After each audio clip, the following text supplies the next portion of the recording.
Espejo en el espejo, un podcast de Juan Insua y José Ignacio Latorre. Que fue del siglo XX, de sus bombas y sus miedos. Hoy, siglo XX, cambalache, problemático y febril. Hola Juan, ¿cómo estás? Hola José Ignacio, aquí estamos nuevamente para compartir temas, sintetizarlos, tratar de profundizar, crear nuestras propias cartografías con humildad y en zona templada. Pues hoy has propuesto una cartografía que es más grande que el mapa. Bueno, Has propuesto de común acuerdo. de común acuerdo.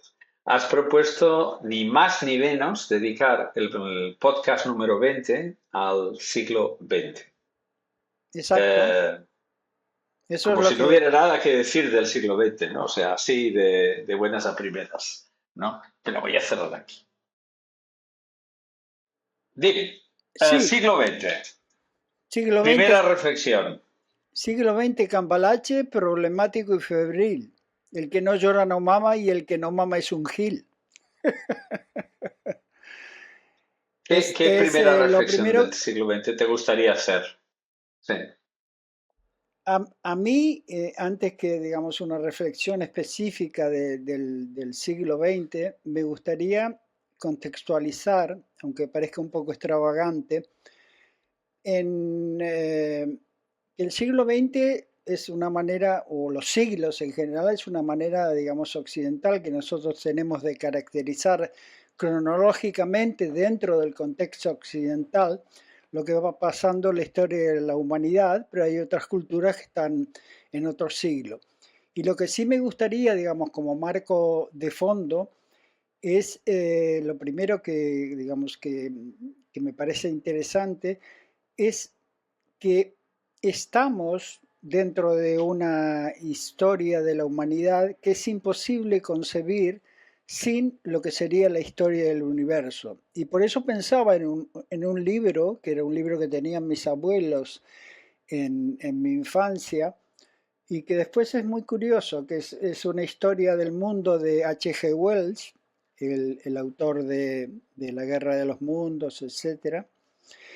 Y que incluía por primera vez la necesidad de incorporar la historia del universo a la historia del mundo. Y eso es, yo creo que es una cosa que se fue sedimentando a lo largo del siglo y en los últimos años también hay muchos autores que recuperan esa idea para entender que no podemos entender la historia de la humanidad, que por otro lado es una historia, si lo vemos en perspectiva, de una especie joven, sin entender, como estamos entendiendo poco a poco, la historia del universo. Y dentro de eso, uno de los siglos que yo creo que tiene una de las paradojas, una paradoja tremenda e hiriente, porque por un lado creo que es un siglo donde se han sentado las bases de avances formidables en todos los ámbitos para la humanidad, y por otro lado deja un saldo de terrorífico también, de catástrofes, guerras mundiales. Bueno, yo creo que es una manera, advirtiendo eso, ¿no? Poniendo un poco entre paréntesis que nuestra clasificación es la occidental y que estamos hablando de un siglo con esa doble paradoja. Por un lado, avances formidables en todos los campos sociales, científicos, artísticos, etcétera, un siglo de ruptura, y por otro lado, un siglo que deja, millones y millones de muertos con las dos guerras mundiales y todas las guerras sucesivas, más el nacimiento de la era atómica. Ya ves. Mucho. Sí, yo quisiera sumarme a tu forma de presentarlo. Ahora me concentro en el siglo XX, ¿no? Que yo creo que hay una narrativa del siglo XX muy establecida en torno a las guerras que han habido en el siglo XX, que han sido terribles, ¿no? La Primera Guerra Mundial, la Segunda Guerra Mundial, la Guerra de Corea, todo lo que sucedió en China, en fin, que no hay duda, en el siglo XX han habido muchísimas guerras y han habido muchos muertos. Pero yo quisiera que, si podemos, como somos zona templada, salirnos de esa doctrina oficial, que es que todo se mide en términos de guerra y de conquistas y de quién mandaba y quién era más salvaje, cuando lo que de verdad ha pasado es que nuestras vidas han cambiado radicalmente, debido a muchísimas otras cosas. No solo la ciencia es una parte de la tecnología, pero mucho. La cultura, nuestra forma de pensar, las formas de organización social que hemos explorado.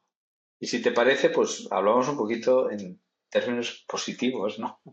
No todo ha de ser malo, ¿no? Yo creo que No, han no, habido muchas cosas. por eso decía que Sí, yo lo concibo en términos de una paradoja que es sí, hiriente, porque no hay duda que el siglo XX ha sido un siglo de tremendas conquistas en muchos ámbitos, y por otro lado también, bueno, simplemente dejar claro que tampoco somos naif, ha sido un sí. siglo terrible, sí. Mira, para empezar con un número, se nota que soy científico. Me está mirando la esperanza de vida al nacer de un humano promedio, no uno no del mundo occidental, sino un promedio en la Tierra, ¿vale? Y el siglo XIX estaba entre 28 y 32 años, según he logrado. Al empezar el siglo XXI está entre 70 y 73. O sea, los humanos viven, pues bien, casi no llega a 50, pero vamos, más de 40 años más. O sea, la vida se ha más que duplicado la esperanza de vida al nacer. Ya sé que muchos morían de niños y tal, pero la esperanza ahora de que un bebé viva son 70 y pico años en la Tierra. Ya si te vienes a países como España, pues el promedio de hombres y mujeres son más de 81 años, ¿no? O sea que es muchísimo más. Y uno puede decir, hombre, pero esto es cuando se empezó a hacer ya la medicina, ya hubo un salto. No es verdad. En el año 1960 España estaba en 66 años. O sea, cuando yo más o menos nací, era 66 años. Ahora es 81 años, punto dos. O sea, algo ha ido hacia bien, ¿no? Porque es el promedio de todos los humanos, ¿vale? Eso cuenta las guerras. Eso tiene en cuenta que muchos soldados murieron de joven. Eso quiere decir que tenemos mejor medicina, que tenemos más higiene, que tenemos capacidad de sanar, de que pasamos en promedio menos hambre, que pasamos menos frío. Es decir, que nuestras condiciones de vida son mejores. Sí, yo creo que ahí hay digamos, he tenido varias referencias que me han interesado para sintetizar una historia tan compleja. Lo que a mí me interesa, siguiendo un poco con tu idea, es precisamente salirnos de la narrativa oficial, bueno, como cuando nace las fechas, la Primera Guerra Mundial, la Segunda, los conflictos, el nazismo, etcétera. Y yo creo que eso se puede situar a finales de la Segunda Guerra Mundial con el estado del bienestar y con lo que se dice que es una, si no la mejor época que ha vivido, digamos, la historia de la humanidad. Y entonces ahora mismo te incluyo dentro de los optimistas como Steven Pinker, que ha escrito un libro Ajá, sí. en defensa de la La ilustración. ilustración. Sí, que es un libro, bueno, voluminoso, donde lo que defiende profundamente es que más allá de todas las tendencias, bueno, es como una especie de optimista ilustrado nato, ¿no? En ese sentido, que más allá de todas las tendencias catastrofistas y nuestra vocación por las distopías y nuestro deseo o necesidad de que todas las cosas, bueno, sean terribles, se vive mejor, Se ha avanzado mucho en todos los campos. Las quejas, bueno, se pueden vincular con quejas similares en distintas épocas, pero que el salto ha sido exponencial, sobre todo porque una de las cosas que no hay que olvidar y que para sintetizar a veces recuerdo es que es el siglo de tres revoluciones esenciales, ¿no? Desde el punto de vista científico, la relativista cuántica, la revolución cibernética y la revolución genética. Absolutamente. Me gusta que hayas citado a Steven Pinker porque yo creo que lo había citado alguna vez. Sí, sí, te gusta Steven Pinker, sí, Sí. Le conocí, y además le conocí. sí. Hablé con él. Y, Es y yo muy, había leído es muy agradable. Yo lo conocí pues, en el Cake Festival y es sí, muy agradable, sí. y habla muy bien, la verdad. Sí, sí. Eh, le Pero se conocí por puede, su... sí, se puede discutir con él, ¿eh? Sí, También, ¿eh? sí, sí. Yo Se no puede estaba de acuerdo y se lo dije. Claro, Y claro. como que decía, ¿no? Sí, su libro hay cosas en las que estoy de acuerdo, hay Sí, cosas que no, que sí. son un poco, Pero bueno, yo bueno. defendía hasta el punto de que cuando hubo el COVID, hice un vídeo de 15 minutos en defensa de la ilustración, se llamaba, porque yo quería decir que en medio de ese caos que había, pues los valores de la ilustración se mantienen. Eh, y además abunda en datos. Uno de los datos que me impresiona en el libro de Pinker es cómo medir la pacificación de la Tierra. Es algo que la gente se opone, porque como no ha habido estas guerras, Claro. pero se mide la pacificación, o la mide él, como con qué probabilidad te va a matar otro humano. Cuando tú naces, ¿cuántos humanos van a ser asesinados por otro humano? Y ese es un número que cuando lo pones desde la época del fuego y vas bajando, la Edad Media y demás, va cada vez yendo a menos. Es impresionante ver esta gráfica y está muy bien hecha. Cuando somos cada vez más, cuando somos cada Somos vez más. y todos más enfadados y todo el mundo está de que mataría al otro. Bueno, Sí, pues como me he acordado de Pinker, y me ha venido sí, muy bien que lo citaras, sí. he hecho el ejercicio de mirar cuántos asesinatos hay en España al año. Ahora, son 290 en 48 millones de personas. Lo cual quiere En decir, porcentaje, ¿cuánto es? es el 6 por millón. Eh, Eso quiere decir, somos uno de los países más pacíficos de la Tierra. En Noruega es un poquito más pacífico, pero por ahí vamos todos los del primer. Francia es mucho más violento, tiene 1,6 en vez de 0,6 por 100.000. Pero se muere más gente en España atragantada. De un atragantamiento se mueren 422 personas, se mueren 1.145 personas en accidentes de coches y asesinadas por otro humano 290. Eso es una pacificación. Es un país de 48 millones de personas. Y luego, para mi gran sorpresa, países que pensaba que tendrían violencia, como Indonesia, Malasia, no es así. Son países que tienen unos índices muy bajos. El único país, el país que más violencia tiene hoy en día es Jamaica. Es Sí, sorprendente, pero es sí. el Pero país más violento de la Tierra. ¿cuántos millones son?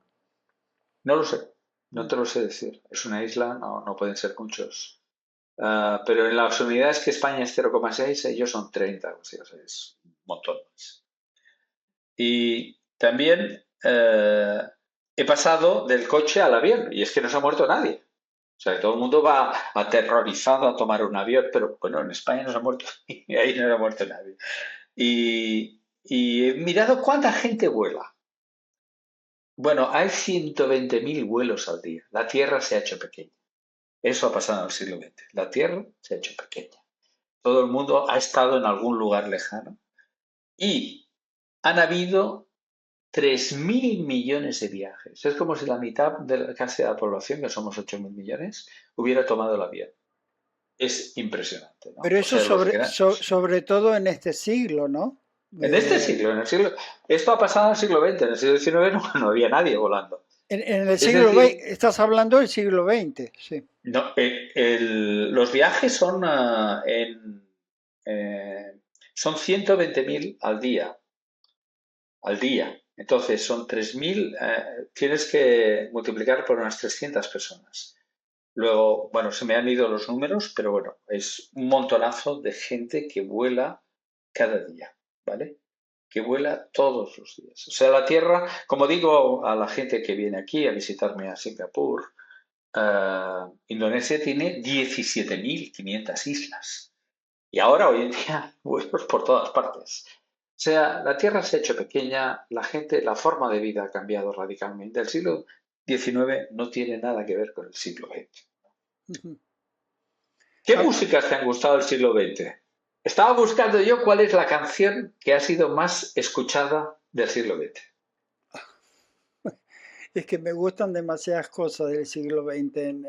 Yo lo que pensaba en realidad es que tratando de salirnos un poco de la narrativa convencional, es que es muy interesante para ir por fragmentos, ¿no? Cronológicos.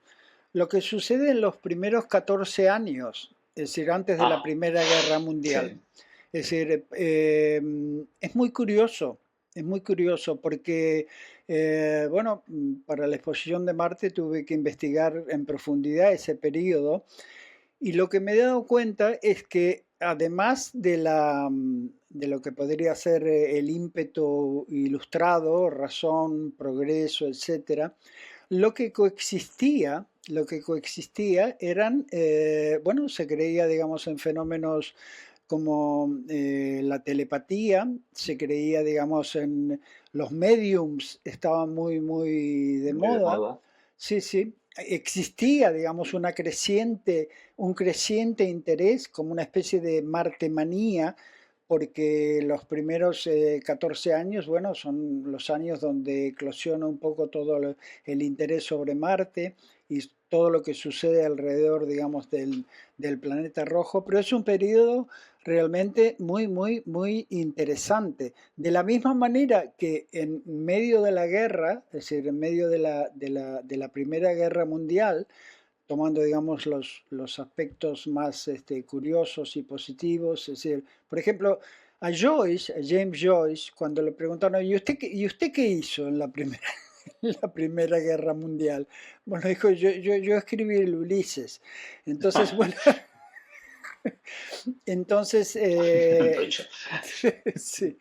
Entonces, lo interesante es eso, ¿no? Y lo interesante es luego, por ejemplo, todo ese periodo, digamos, entre guerras, que además, bueno, los años 20 son no solamente por los locos años 20, por el crack del 29 y todo lo demás, sino porque allí se gestan, bueno, entre, sí, finales sí, después de la Primera Guerra Mundial hasta el 33, está una de las referencias de lo que podíamos decir que era una especie de, bueno, utopía y esperanza por lo menos europea, que era la República de Weimar, ¿no? Ya.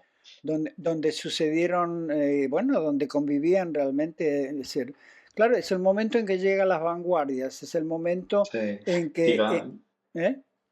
Sí, sí, sí, sí, iba a decir esa palabra misma, iba a decir, bueno, es la época de las vanguardias, claro, en arte tienes todo, ¿no? Nace el cubismo, nace el surrealismo, que es el, el el primer surrealismo, manifiesto surrealista es del 24, sí, sí, claro, claro. Sale una cantidad una explosión de creatividad, de música, ¿no? Tienes Stravinsky, tienes Schoenberg, tienes Belio, el, tienes, bueno, el Belio es posterior, precisamente el dodecafonismo, es posterior, pero sí, fonismo no. dodecafonismo, claro, sí, Sí, sí. luego tienes una transformación de lo que era la música seria antigua en una música totalmente diferente y luego tienes en paralelo una literal explosión de la música popular porque Ujú. aparece la radio y Claro, claro. Ese, ese, aparece...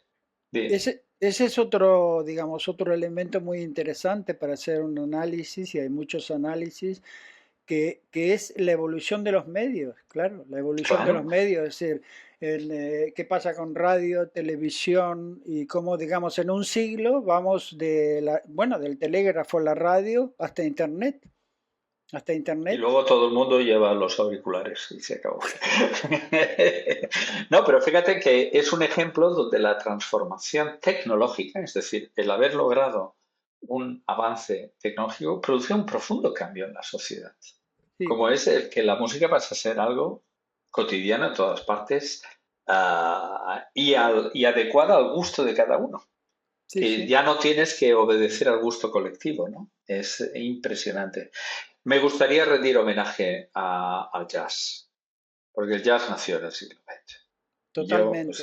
Y a además Miley, es muy interesante realmente las raíces, es decir, fundamentalmente el jazz tiene raíces africanas, pero lo que el jazz logra a través del siglo XX y las diseminaciones, porque claro, detrás de todo eso está un mapa de cómo eso se transforma en calipso, en reggae, etcétera, etcétera. Es decir, la música negra, ¿no? La sí, evolución de la música negra.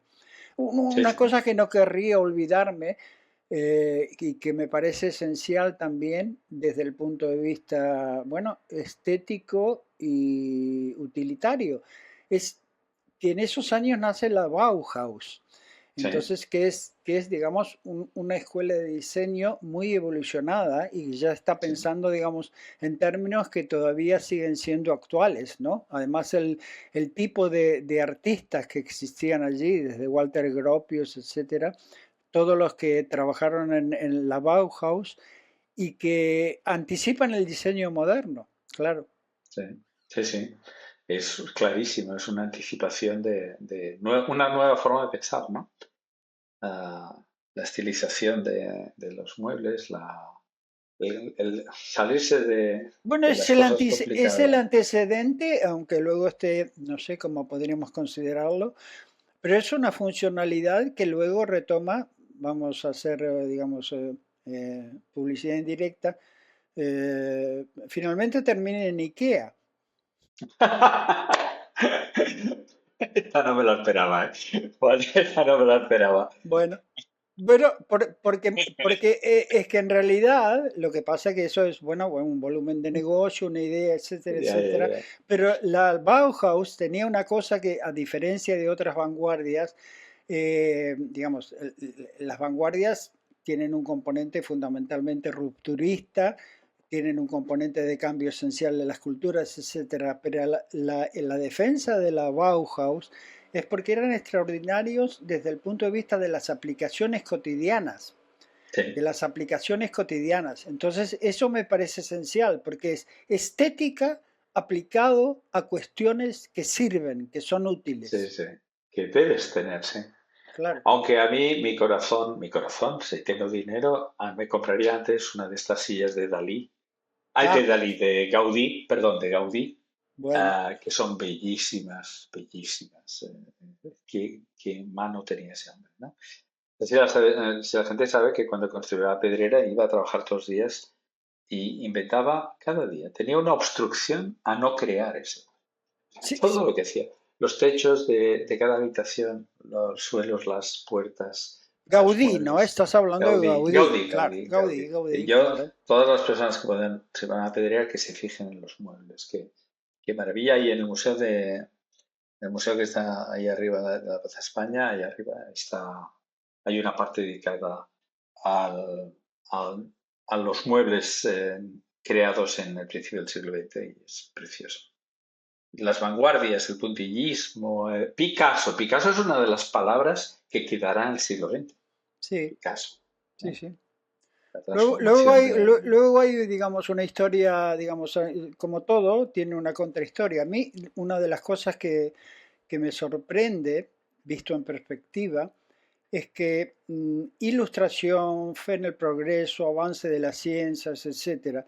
Pero curiosamente, la contraparte es que las vanguardias, y en especial el surrealismo, son una especie de sincretismo de tendencias que unen, bueno, porque es la época del psicoanálisis, Marx y Freud, pero también el esoterismo, es muy curioso, es decir, Marx, Freud, el esoterismo, la revolución social, con el encuentro de una revisión de la tradición hermética y esotérica, el surrealismo en ese sentido sigue siendo realmente, si se analiza en profundidad, la influencia del surrealismo es capital.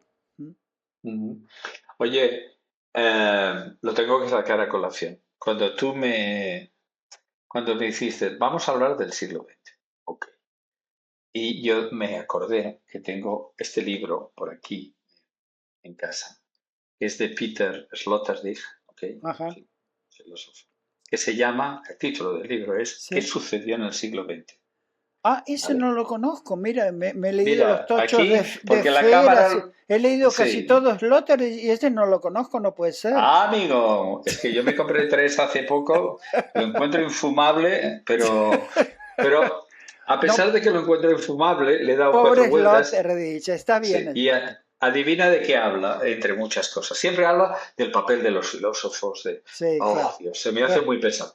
bueno, Pero he encontrado una frase que te la tengo que decir, vale. que dice, el freudianismo, dos puntos, mito marchito del siglo XX.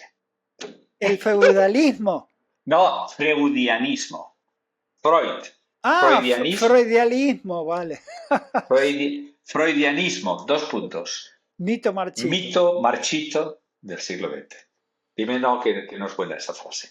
Sí, es muy bueno. O Sí, sí, sea, lo sí. declara marchito, ¿eh? Lo declara a Freud, lo declara marchito. Lo declara superado, olvidado y con algún coletazo ahí que no quiere Bueno, ser olvidado. yo disiento de Freud en lo esencial porque soy más junguiano, pero debemos reconocer que realmente introduce el concepto de psicología Sí, profunda. sí. Debemos reconocer que escribe como un novelista y que la prosa de Freud es extraordinaria, que tiene libros extraordinarios como El malestar de la cultura, es decir, cuando se pregunta precisamente la base de todo esto, ¿cómo puede ser que realmente en una sociedad, bueno, como la República de Weimar, etcétera, tan culta, etcétera, etcétera, haya sucedido el germen este del huevo de la serpiente Sí. del nazismo? Y además, Bueno, no, digo, Freud tiene una frase que tengo que decirla porque a mí siempre me gusta sí. mucho, porque ya saben, Freud era muy agudo y voy a utilizar una palabra, eh, bueno, era un poco, no sé cómo definirlo, pero en la gradiva de Jensen tiene una de las mejores definiciones de lo que, o da en el clavo, digamos, de lo que podría ser la pulsión de crear, ¿no? Dice, el artista crea con su fantasía lo que antes estaba en su fantasía: sexo, poder, dinero. Es bastante demoledor, pero bueno, es un gran maldito. Yeah. Pero yo creo que de todas maneras las exclusiones, digamos, si empezamos, digamos, a decir, bueno, está marchito, qué sé yo, no sé. No, no, no. Me imagino que en Francia y Argentina todavía se siguen psicoanalizando. Sí. Porque yo te quería preguntar un poquito por el posmodernismo, ¿no? Claro, Hablando en especial de filósofos franceses claro. y argentinos, Sobre todo franceses. Sí. sobre todo franceses. ¿Cómo enmarcas el posmodernismo del siglo XX? O sea, todo el mundo reacciona a algo. ¿A qué reacciona el posmodernismo?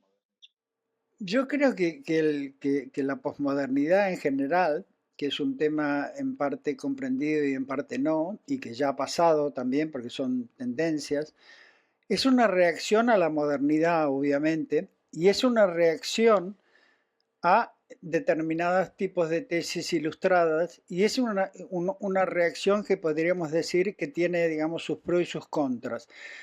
Eh, la formulación, una de las, digamos, de los que podríamos llamar los padres fundadores, es la condición posmoderna de Lyotard. Entonces, François Lyotard.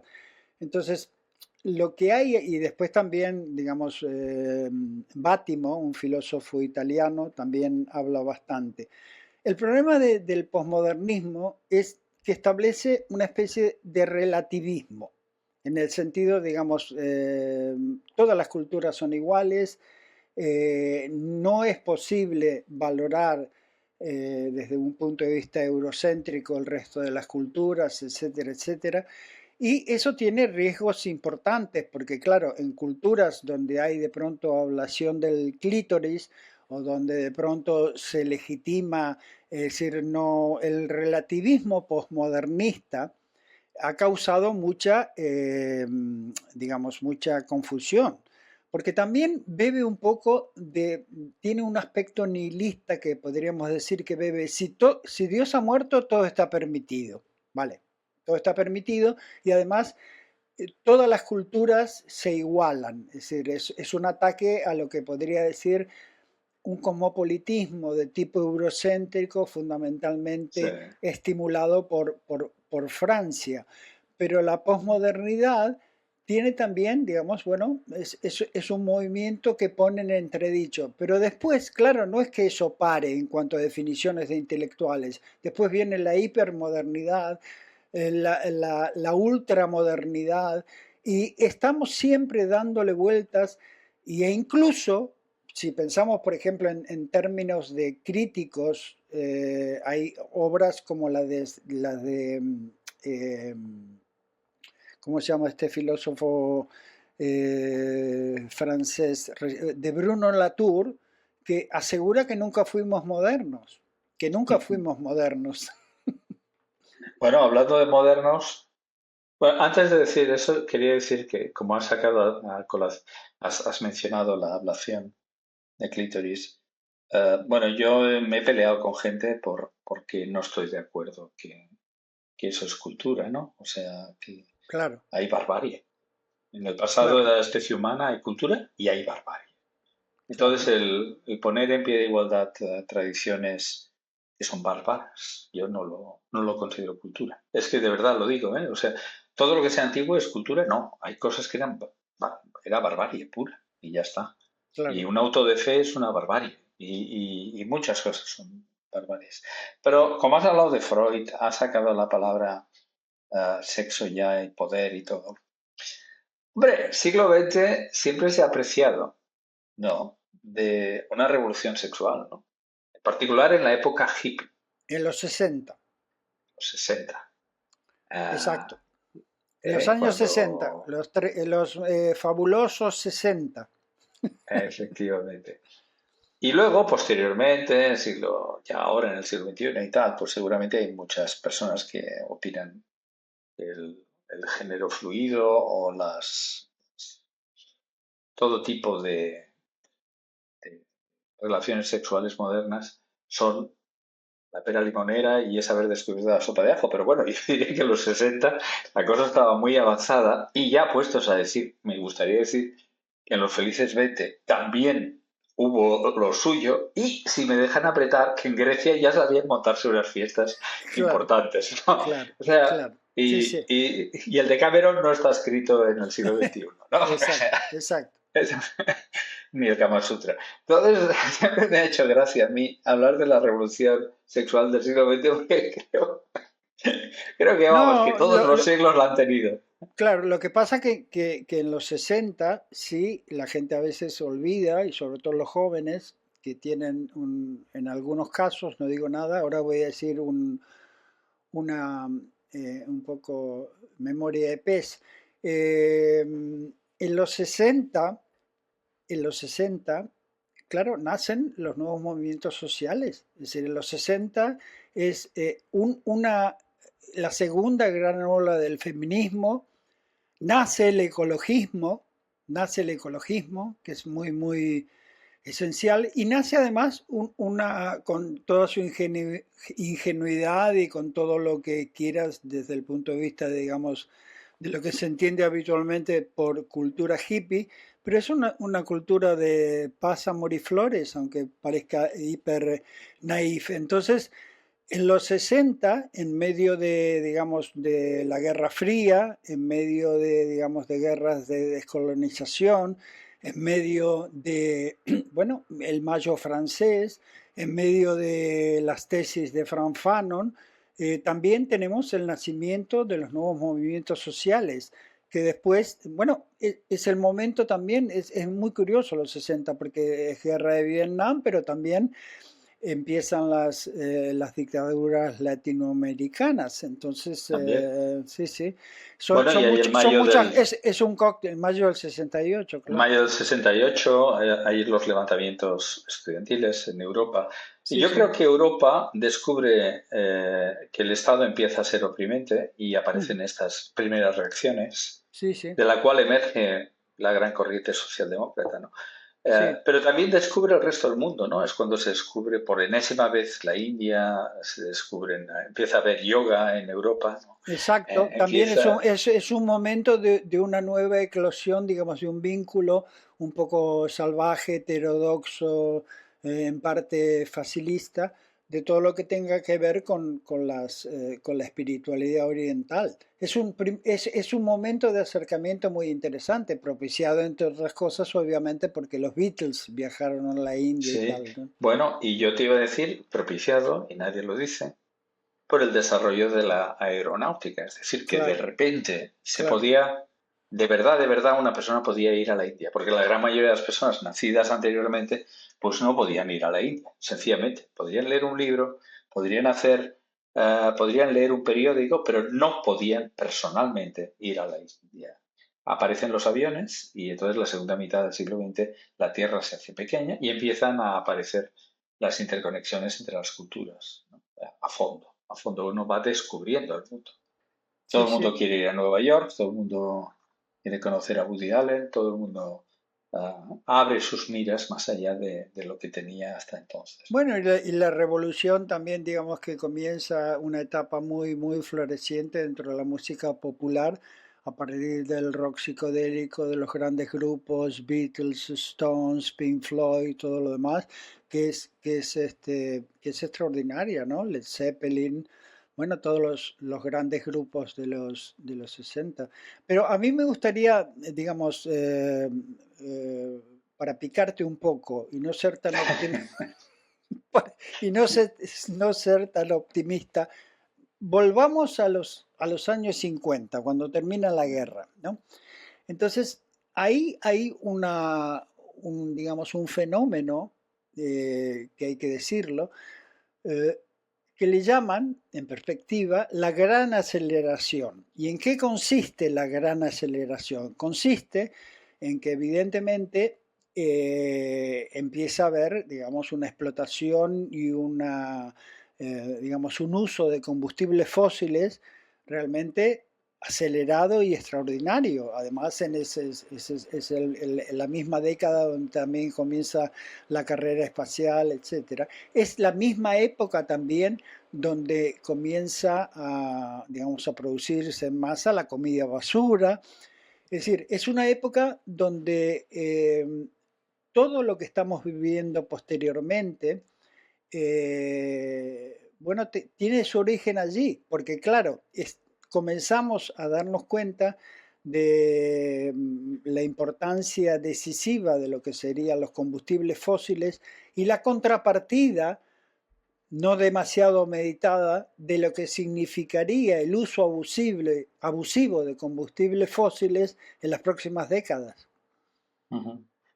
Sí, sí, sí. Es un poquito posterior, ¿no? Es en los años 60 cuando se abren los pozos en el Medio Oeste, donde nacen los países, en el 65, del petróleo. Pero eso quiere decir porque vienen impulsados por una demanda absolutamente brutal y un crecimiento de la población. Población de la Tierra del año 60, creo, ahora vuelvo a hablar de memoria y ahora me he dado cuenta antes que he dicho un error en los aviones, pero no en los vuelos diarios, 120.000, eso lo he dicho bien. Ah, mm, pero se produce un crecimiento de población de 2.500 millones a 8.000 millones en el año 60, durante el siglo XX. O sea, somos muchos más, tenemos ya televisión, ya empezamos a ver cosas, queremos viajar, queremos ir a otro sitio, queremos tener todas las comodidades, tenemos calefacción y demás, y hay un crecimiento desproporcionado del uso de combustibles fósiles. Y por lo tanto, el primer daño muy importante a escala de la Tierra, de la ecología.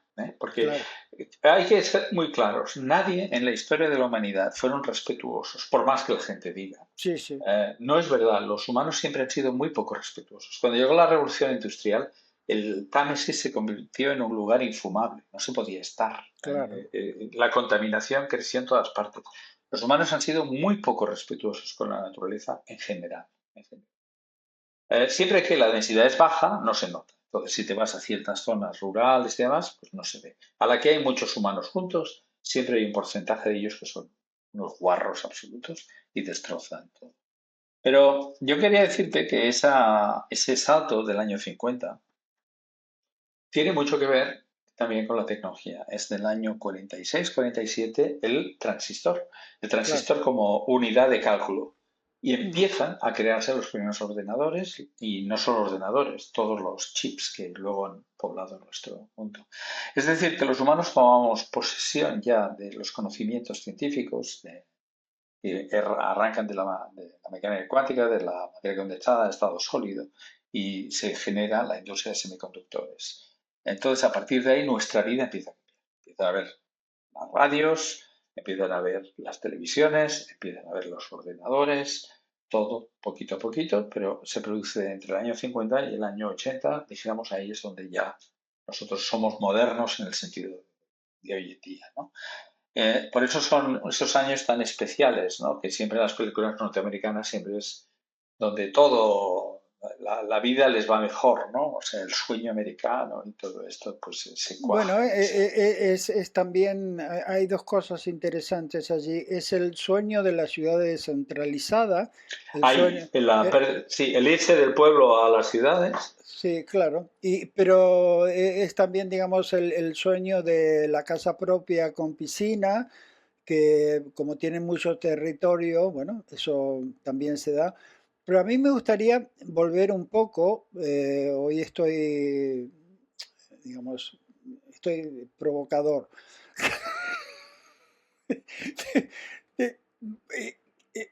¿Qué es lo que sucede al final de la Segunda Guerra Mundial? Al final de la Segunda Guerra Mundial, una cosa muy interesante que sucede es que todo eso que tú estás diciendo, es que tanto los americanos en principio, pero también los rusos, quieren captar la inteligencia nazi. Es decir, quieren captar todas las personas que han trabajado porque eran realmente más allá de, ahora dejemos de lado la ideología siniestra, eran muy buenos en física, en ingeniería, etcétera. Un ejemplo concreto, digamos, es la operación Paperclip, que se llama, donde cogen, digamos, a Von Braun y todo su equipo, Werner von Braun. Y Werner von Sí, Braun, recordemos, es el padre de Saturno V, es decir, el cohete que va a la Luna.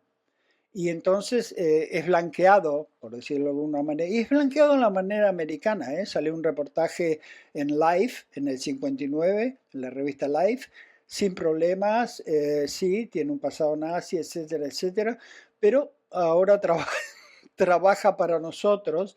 Pero los rusos también lo hacían, es decir, entonces ahí empieza toda una historia que es una historia, digamos, poco conocida, que es, bueno, toda la influencia de los científicos sí, alemanes, ¿no?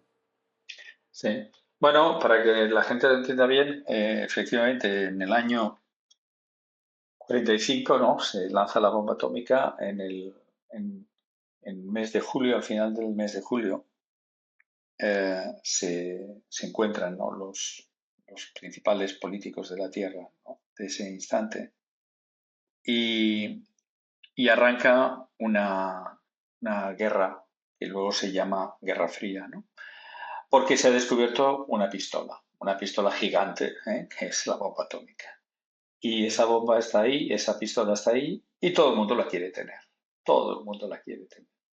Entonces se produce esa carrera tremenda, ¿no? Por tener armamento nuclear y por lo tanto disuadir a cualquier enemigo de que te ataque, ¿no? Es la carrera de disuasión.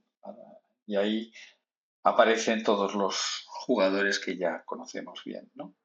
Pero Y tan, no, déjame que todo el mundo disfrute y que todo el mundo que nos está escuchando, el planeta templado, sí, que nos, nos hables, porque tú tienes un libro extraordinario que se llama La Última Voz y que es la historia de Roy Glauber, que es uno de los, bueno, el último, ¿no? Superviviente del proyecto Manhattan. Y es un libro realmente que se lo recomiendo a todos porque No, es... no recomiendas que es No, porque... aburrido. Pero, sí. no, no, es un libro extraordinario. En la documentación nace además de un documental, ¿no? Que hiciste con María Sí, Teresa Soto, sí, Sanfiel, ¿no? sí.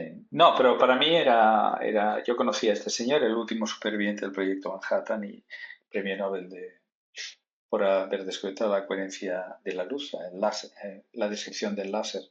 Y al saber que era el último, pues sí que al final me hice amigo de él. Coincidimos tantas veces y nos entrevistamos tantas veces y él me dio, bueno, una visión muy completa, ¿no? De todo lo que pasó antes y lo que pasó después, en el año 54, en la época de McCarthy, cómo fue el juicio a Oppenheimer y las consecuencias que luego ha tenido. Yo creo que yo disfruté mucho de eso porque tal vez entendí mucho mejor la segunda mitad del siglo XX. Me siento una persona que ha tenido el privilegio de saber, de conocer un poquito más a fondo a los personajes que luego decidieron lo que es nuestra vida hoy en día, ¿no? O sea, condicionaron todo lo que pasó. Todas las, todo lo que hizo Stalin en ese instante, ¿de acuerdo? Todo lo que Churchill era un hombre que no apreciaba la ciencia. El pragmatismo siempre norteamericano, de dominarlo todo y de garantizar que la inteligencia, como tú has dicho, no fuera capitalizada por otras personas. Hay esa captación de cerebros. Por cierto, no sé si has visto una película, yo es que quiero ser menos trascendente. Esa No, delicia de película española que se llama Calabuch, que no, tiene que ver que en un pueblecito llega un científico y se hace feliz con la gente no, y él no, no no. quiere que... Es ¿De, una delicia de, de las qui- películas, de quién es? pues no sé, ha de ser de Berlanga, uno de estos. Ajá. Es un científico que no quiere saber de todas estas cosas y al final bueno, No, no pero desvelo. hoy estoy en plan periodista en plan periodista pesado. Yo te hago la entrevista. Sí. Eh, dime, volviendo Sí. volviendo A ver, sí. a Roy Glauber, hay una cosa muy interesante y que además tú la tratas con mucha delicadeza y exquisitez, es que le tratas digamos, que te diga cómo se siente en el fondo por haber sido parte de ese proyecto, bueno, que ha desatado todo eso, teniendo en cuenta que él ingresa en el proyecto, si mal no lo he entendido, siendo muy joven, era un adolescente, ¿no? 18. 18 18 años, años. 18 años, claro, eso es una cosa muy extraordinaria, ¿no? Y él continuamente Mira, dice bueno, digamos, es como diciendo, no, no sé cuál es la responsabilidad que puedo asumir o no, pero tú insistes. sí. Hombre, sí, insistimos mucho. Yo quiero decir una cosa. Yo crecí como persona, porque llegué a conocer a Glauber y esa sorpresa de tener la oportunidad de narrar el último libro que tiene una voz, es este, ¿no? Por eso le llamé La Última Voz, ¿no? Le llamamos La Última Voz. Pero yo llegué con todos los prejuicios que todo el mundo tiene. Me considero una persona pacifista, eh, y, bueno, pues cómo una persona puede dedicarse a construir la bomba atómica me pareció una barbaridad. Claro, Hasta el día que conoces a las personas, sabes las historias por dentro y empiezas a entender el momento, la locura nazi, la locura japonesa. Empiezo a leer muchísimos textos. No sabes cuánto llegué a leer. Yo me leí, vamos, libros y libros. Descubrí las intríngulis de lo que pasaba en Japón en ese instante, las barbaridades los comandantes americanos para bombardear Japón de una forma inhumana. Y luego hablé con mucha gente, hablé con alemanes, el documental fue exhibido en Hiroshima. Bueno, empecé a recibir, pues, ¿sabes lo que pasa con la zona templada? Que es que empiezas a escuchar a los demás, empiezas a claro. escuchar las otras voces. claro. Y entonces yo aprendí una cosa, que yo no soy nadie para juzgar a nadie. Yo no soy. No, no, no. Debería estar prohibido así, juzgar de esa manera, no tan arrogante. Yo tengo la verdad absoluta. Yo que no viví nada de todo eso, sé Claro, lo que había que hacer. Y además sé que yo habría hecho eso, lo cual es mentira. Porque la prueba está que mucha gente razonable hizo cosas que luego hoy tú dirías no entiendo. Entonces, juzgar con la ética del presente al pasado, no hay que hacerlo.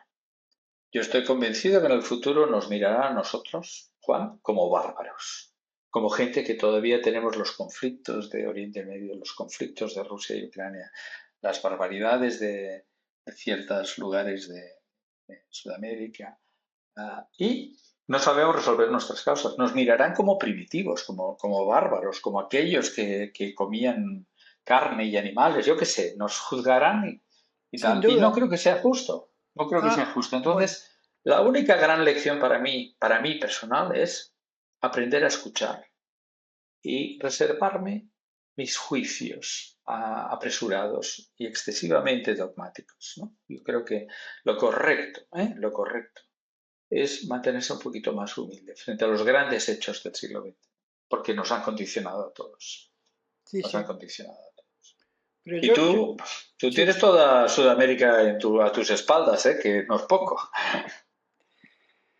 la terrible historia de las venas abiertas de América Latina, como libro de Galeano, sí, una historia tremenda que continuamente, pese a que he nacido en Argentina y hace 40 años que no vivo allí, siempre, siempre está presente, sobre todo porque se dieron muchas cosas simultáneas. Tú piensas que en los 60, 68, Argentina o Buenos Aires en general, con el Instituto de Itela y una serie de iniciativas, estaba todavía en ese momento a la altura de las grandes capitales, es decir, como, no sé, Berlín, Sí, sí, New sí, York, sí, etcétera. O sea, absolutamente.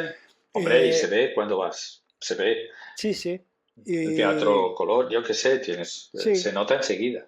sí, él en los años 60 todavía estaba allí. Sí, Pero después, claro, hay una historia tremenda que es, bueno, la historia de las dictaduras sí, latinoamericanas, la influencia de todo lo que también está en el mayo del 68 y que son las distintas ramas del marxismo, maoísmo, sí, trotskismo, todas las facciones, el nacimiento de una izquierda, digamos, nacionalista,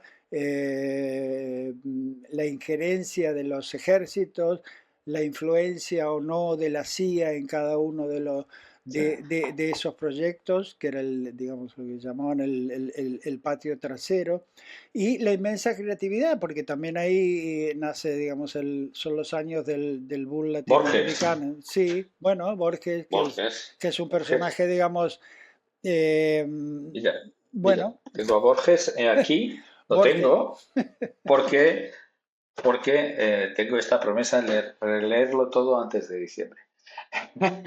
Hay que leer siempre a Borges. No, lo que decía es que realmente hay una doble parte, es decir, una parte que es terrorífica, que además está muy vinculado porque las historias son, y es lo que dices tú, en la medida que profundizas, las ramificaciones y lo que finalmente se va destilando es muy, muy, muy complejo. Muy Recuerda complejo. que a finales de la Segunda Guerra Mundial, el Graham Spieth, que era uno de los submarinos más bueno, potentes de los nazis, llega al Río de la Plata y ahí naufraga. Y entonces, bueno, muchos nazis van a Uruguay, otros nazis van a Argentina, otros nazis van a Paraguay, etcétera, etcétera.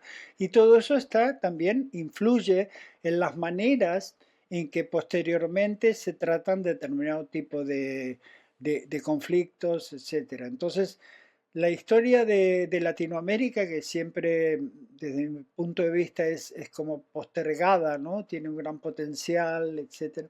Además, una cosa que sucede en el siglo XX que es muy paradójico y muy curioso. Cuando está el crack del 29, se crea el Fondo Monetario Internacional. Sí, El Fondo Monetario Internacional, Keynes, es una solución muy razonable. digamos, Ya, para evitar ya, ya. que como es que haya, digamos, este crack a nivel mundial, creemos un banco con garantías. Paradójicamente, con el tiempo, ese se convierte en un banco de bancos y es Ya. uno de los bancos al cual, bueno, buena parte, sobre todo Argentina, Le debe dinero. le debe dinero con una deuda que no sé cómo la van a pagar. Impagable. Sí.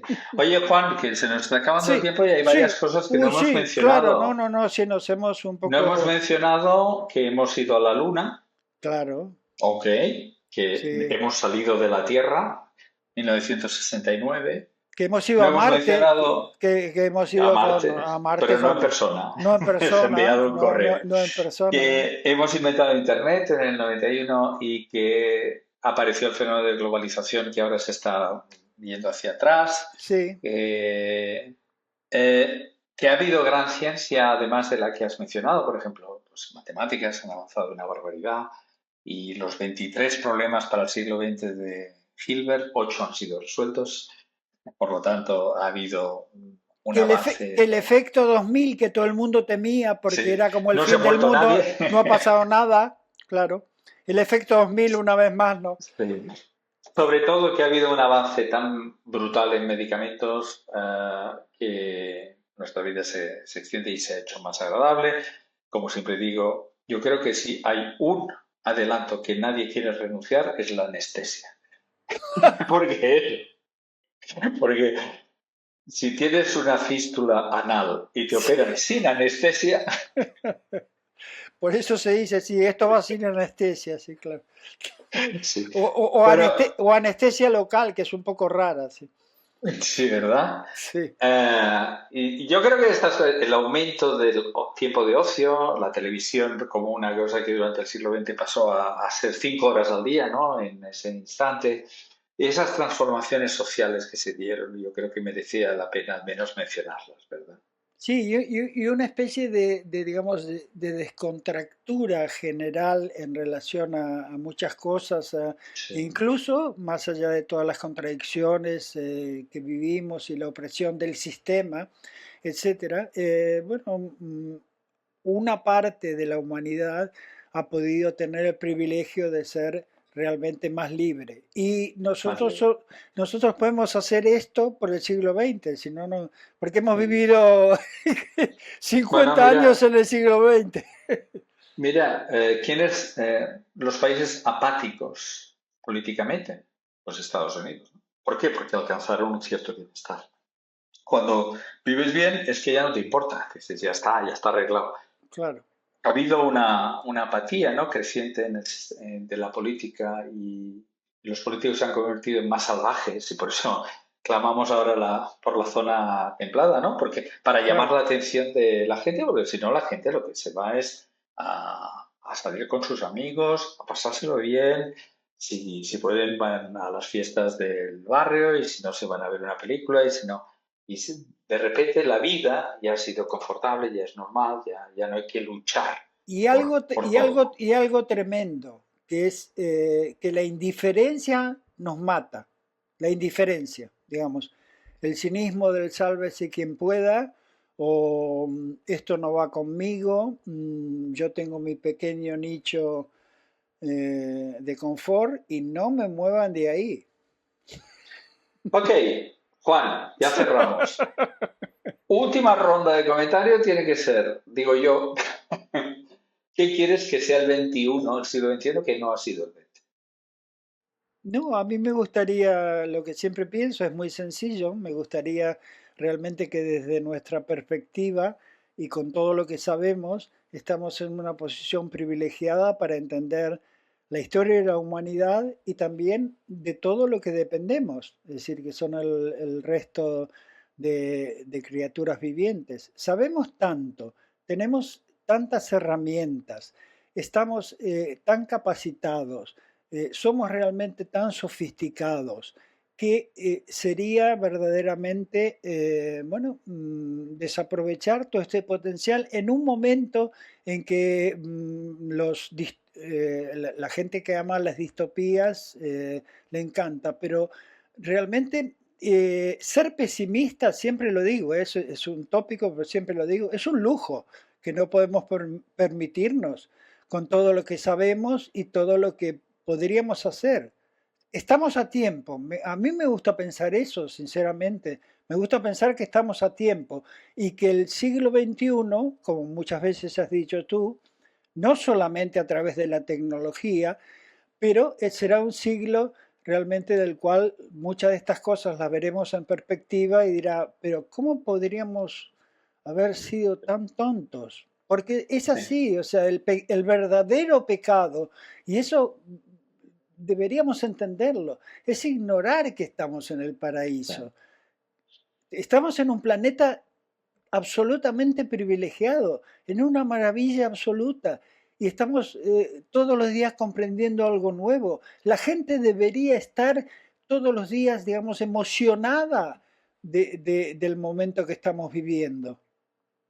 Bueno, yo digo que ojalá el siglo XXI sea el siglo de la ética y la ética bien entendida, la racional, la que no es un naif y que convivan nuestro bienestar con que hemos de vivir en este planeta todos felices juntos. Y abundo a lo que dices, yo creo que la crítica, el mal humor, la En sí queja, mismo, sí, es un privilegio de la mediocridad. exacto, Es el privilegio ya. La mediocridad, pues mira, tiene eso como privilegio. claro. Pero que las personas razonables deben ser proactivas, tienen que luchar porque todo funcione. Y además da sentido a la vida.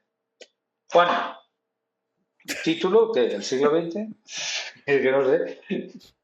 ¿Qué título? Es que, claro, no, yo estuve pensando mucho, pero sabes que te envié el tango de Sí. Discepolo, Cambalache, siglo XX, ¿Por qué Cambalache. no le llamamos el cambalache del siglo XX? El Cambalache del siglo XX, sí. El Cambalache del siglo XX me parece, sobre todo porque, bueno, es un tema que creo que todo el mundo conoce. O sea, y hay bueno, un montón de historias y además hay muchas versiones de Cambalache. Siglo XX Cambalache problemático y febril, sí. ¿Así? Sí. Vale. Pues así, siglo sí, XX, cambalache problemático y febril.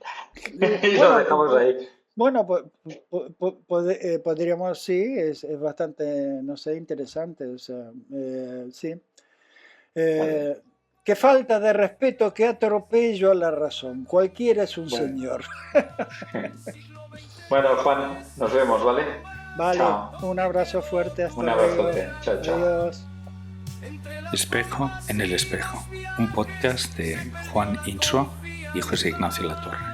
Siglo XX, luces y sombras, ¿dónde quedó tu esperanza?